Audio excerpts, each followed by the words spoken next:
আজ সুতীর্থদের calendar release, মানে নতুন বছরের ক্যালেন্ডার রিলিজে আমরা এসেছি। পরিবেশ একদম ঝকঝকে চকচকে, দারুণ একটা পরিবেশ তৈরি হয়েছে।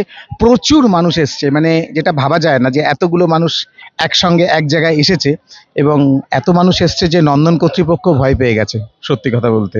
যাই হোক, এটাই আমাদের সফলতা, এটাই আমাদের ফ্যাশন ইন্ডাস্ট্রি, যেখানে প্রতিদিন আমরা আনন্দ করে মজা করে যে কোনো ইভেন্টকে সফল করতে পারি। সুতীর্থ এবং আমার ছানার নাম কি? শালিনী।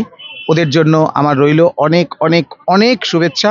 ওরা আরো অনেক বড় বড় ইভেন্ট করুক।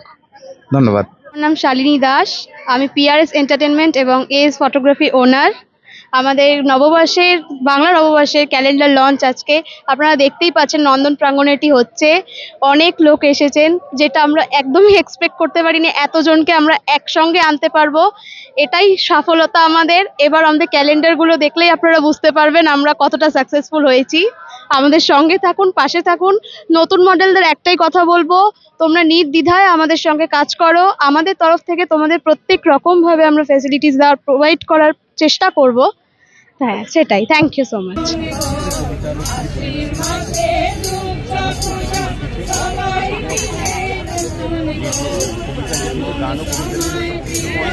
তুলে দিচ্ছে, এটা কাউকে দায়িত্ব দেয়, সুদীপ্ত নিজে নিয়েছে।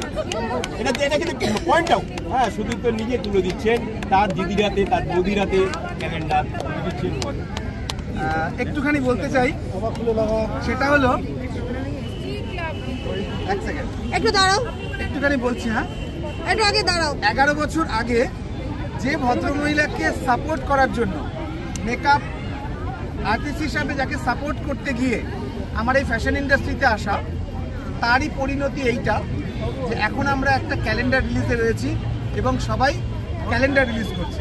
বাট 11 বছরে আমাদের কাছে এটা সেরা উপহার। আমরা সবাইকে দিয়ে এসছি, আমাদের কেউ কিচ্ছু দেয়নি।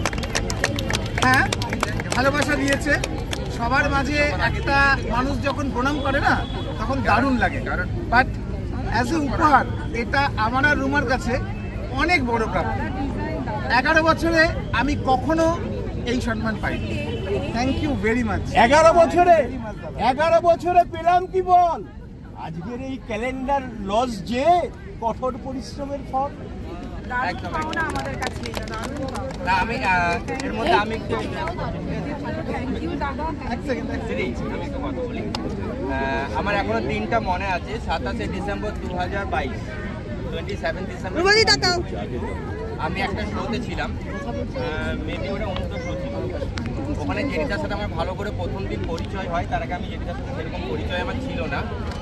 আমার এখনও মনে আছে, যখন আমি উইনার ট্রফিটা আমি নিই, তখন ফার্স্ট আমার জেরিদা ওখানে দাঁড়িয়ে সিটি মেরেছিল। অ্যান্ড জেরিদা আমাকে একটা উইশ করেছিল যে তোমার এর থেকেও বড় জায়গা তোমার জন্য ওয়েট করছে। আমি জানি না জেরিদা কার কাছে কি ডিজার্ভ করে, কার কাছে ভালো, কার কাছে, কারণ আমি জানি প্রত্যেকটা মানুষের মন জগিয়ে চলা যায় না। আমরাও বাইরে ঘোরাঘুরি করি, আমিও বাইরে কাজ করি। হয়তো অনেকজনের জেরিদার কাছে খারাপ থাকে, অনেকজন জেরিদাকে খুব ভালোবাসে। আমি তার কন্ট্রোভার্সির মধ্যে আমি যাচ্ছি না, বাট আমি জানি যে আমার লাইফে জেরিদা কতটা ইম্পর্টেন্স রাখে। তা আমি যে জায়গায় পৌঁছে যাই, আমি যতদূর চলে যাই, এই মানুষটা যদি বলো কাউকে আইডল মনে করি বা কাউকে অনুসরণ মনে করি, তাহলে আমি এই দুটো মানুষ আমি প্রচুর পরিমাণে ভালোবাসি। কেন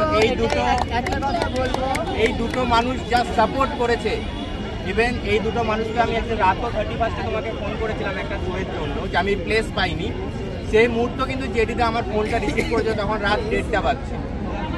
আমি জানি না জেডিদা কার ফোন রিসিভ করে না করে, বাট জেডিদা প্রত্যেকটা জায়গায় আমাকে সাপোর্ট করে। এটার জন্য জেডিদা থ্যাংক ইউ সো মাচ, যে তোমার মতন একটা মানুষ এই ইন্ডাস্ট্রি। এবং সামনে যে কলকাতা বসন্ত অনুষ্ঠানটা হয়েছিল, মানে অনেকের অনেক রকম প্রোগ্রাম হয়, ফটো ওয়ার্ক হয়, অনেক রকম অনুষ্ঠান হয়, অনেক প্রোগ্রাম হয়, সব কিছু হয়, কিন্তু টানা 7 দিন ধরে কেউ ময়দানে এসে রোজ ভিজিট করে দেখে না যে সেই জিনিসটা কতটা তৈরি হয়েছে। এবং শেষ দিনটাও, যেদিনকে শেষ হয়েছে, একটাও নোংরা পড়ে আছে কিনা সেটা দেখার জন্য আসে। মানে জেডিদার থেকে সত্যি, জেডিদা এবং উমাদির থেকে সত্যি আমাদের শেখা উচিত যে একটা কাজ করতে গেলে কতখানি শেখা উচিত এবং কতখানি ধৈর্য রাখা উচিত। মানে এটা বলবোই, মানে এটা না বললে সত্যি অপূর্ব। ঠিক আছে, বসন্তের অন্তিমেও যে বাজে বসন্ত বহিল সখী কোকিলা ডাকিল রে এমন সময় প্রিয় সখা বিদেশে রহিল রে এমন সময় প্রিয় সখা বিদেশে রহিল রে ভাদর মাসে কাশি ফুটে আর ঝিঙা ফুল রে আইল মাসে কাশি ফুটে আর ঝিঙা ফুল রে আইল রে পারো মা পারো তার সঙ্গে রাজিব রে আইল রে পারো মা পারো তার সঙ্গে রাজিব রে তার সঙ্গে রাজিব রে আমার মন রে বুঝাই মন তাকে পাগল পারা আর কিছু চাই না মনে গাঞ্জারা আর কিছু চাই না মনে গাঞ্জারা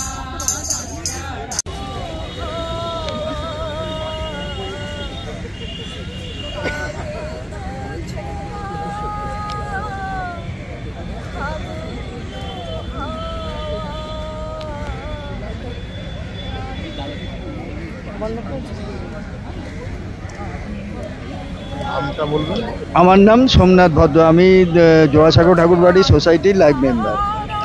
নমস্কার, আমি মল্লার তালবাদ্য শিল্পী এবং সুরকার মল্লার ঘোষ।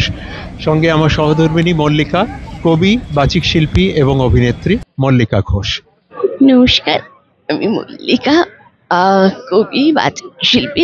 আজকে আমার গলাটা একটু ধরে আছে, কিন্তু আমার মনে হয় যে নতুন বছর আসছে, আমরা নৈরাশ্যকে একদম পিছনে ফেলে নতুন আশার আলো নিয়ে এগিয়ে যাবো। সুতরাং আমার গলার অবস্থাটাকে আমি পাত্তা দিচ্ছি না। আমার উষ্ণ এসে জানাচ্ছি সকলকে, সবাই খুব ভালো থাকুন, নতুন বছর খুব ভালো কাটুক, আনন্দে কাটুক, আর সবাই যেন সকলের সঙ্গে একসঙ্গে মিলে শান্তিতে, সম্প্রীতিতে, সুখে, আনন্দে, শিল্পে করে থাকতে পারি। আমার মন রে বুঝাই মন তাকে পাগল পারা আর কিছু চাই না মনে গাঞ্জারা আর কিছু চাই না মনে তেলে মাছ শ্রবণ পরশে মধুর অমৃত বাণী কোকিল কণ্ঠে সুমধুর সুরের ধ্বনি রঙের উচ্ছ্বাস জাগে ডালে ডালে অশোক পলাশের সাথে শিমুলে রাজা ছিলাম। নমস্কার স্যার, আজকে নন্দন চত্বরে আপনাকে পেয়ে গেছি, আপনার নামটা একটু? আমার নাম শান্তনু মণ্ডল। আমি হচ্ছে পিআরএস ফটোগ্রাফি আর এএস ফটোগ্রাফি, এই দুটোর একটা কম্বিনেশনে এরা একটা ক্যালেন্ডার শ্যুট করেছে, সেখানকার আমি ক্রিয়েটিভ হেড। তো আমি গোটা শ্যুটটার মধ্যে ছিলাম, কীরকম কি ডিজাইনিং হবে, কীরকম কি স্টাইলিং হবে, এগুলো দেখেছি। আর এটা ছাড়াও আরও প্রচুর মেকআপ আর্টিস্ট, ডিজাইনার, ফটোগ্রাফার্স, এই ফটোগ্রাফার দাদারা আছেন এরা, এবং তার সাথে স্টুডিও পার্টনার, সব মিলেমিশে একটা কাজ হয়েছে আর কি। আজকে তার ক্যালেন্ডার লঞ্চিং, তো এখানে একটা বৈঠকি আড্ডা মতো চলছে। অনেক অনেক ধন্যবাদ দাদা আপনাকে। এবার আমরা চলে যাব রুমাদির কাছে। দিদি, তোমার সম্বন্ধে আর কি বলবো, মানুষ তো তোমায় চেনেই, তবু আজকের এই নন্দন চত্বরের আড্ডা, এই যে জমজমাট ক্যালেন্ডার লঞ্চিং নিয়ে দু এক কথা তোমার মুখ থেকেও শুনবো। হ্যাঁ, প্রথমত জানাই নমস্কার, আমি রুমাদি। আর আমি এখানে এসছি সুতীর্থর ডাকেতে আমি এসছি, ওর একটা ক্যালেন্ডার লঞ্চিং আছে, তো ছোট্ট একটা প্রোগ্রামে আমরা এসছি, আনন্দ করছি। বৈঠকে একটা নিজেদের মধ্যে ভাবছি একটা ছোট্ট প্রোগ্রাম হোক, তাই আমরা আছি, সবাই এসছে, খুব ভালো লাগছে। দর্শকদের উদ্দেশ্যে একটু নববর্ষের কিছু বার্তা, কিছু শুভেচ্ছা। নববর্ষ বলতেই কালকেই নববর্ষ, আর তার একটা আলাদাই আমেজ রয়েছে সবার মনের মধ্যে। নতুন বছর সবার খুব ভালো কাটুক, সবাই খুব সুস্থ থাকুক, সুন্দরময় জীবন থাকুক সবার। কি নাম তোমার? আমার নাম সম্পূর্ণা বসু।